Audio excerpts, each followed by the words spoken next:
Hello, everybody. I'm Mrs. DeGennaro, and I teach kindergarten here at Norwood.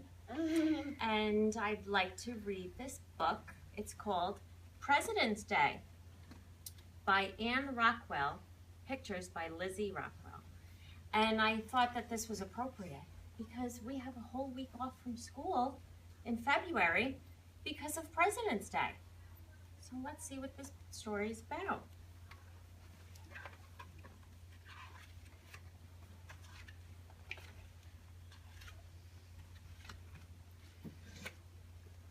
President's Day is when we celebrate the birthdays of George Washington and Abraham Lincoln.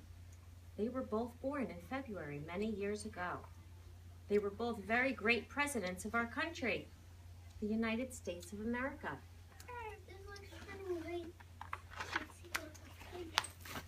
Grown-ups vote every 4 years to choose the President of the United States. Each person votes for the person he or she believes will make the best leader. They don't all agree, so whoever gets the most votes becomes president. We decided to put on a President's Day assembly program, telling the rest of the school some things we learned about some of our presidents. We worked hard getting ready, painting and cutting, stirring and cooking flour paste, and tearing strips of newspaper for paper mache. I wonder what they're making. They're making something. They made a weird thingy. Sam, Evan, Sarah, and Michiko wore the mountain of paper mache we made. Hello, everybody. We are Mount Rushmore, they said all together.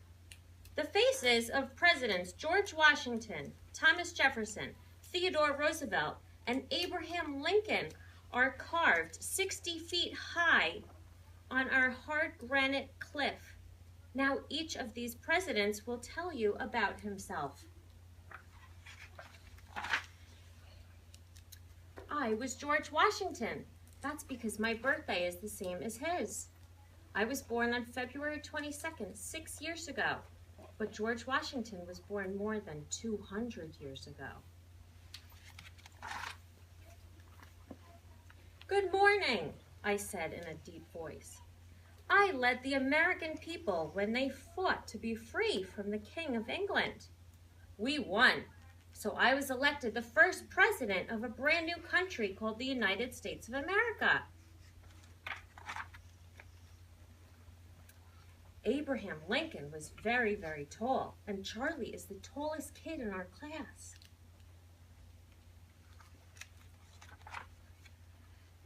I am the 16th President of the United States, he said. I kept the United States together when it split in two. I said, a house divided against itself cannot stand. And I meant it. We fought a long war to keep our nation together. That's why it's called the United States of America. United means many stick together like one.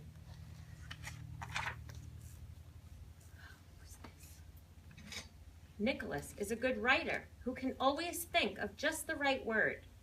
When he came on stage wearing a red wig with a short pigtail in back, he just sat at the desk writing with a pen made of a feather.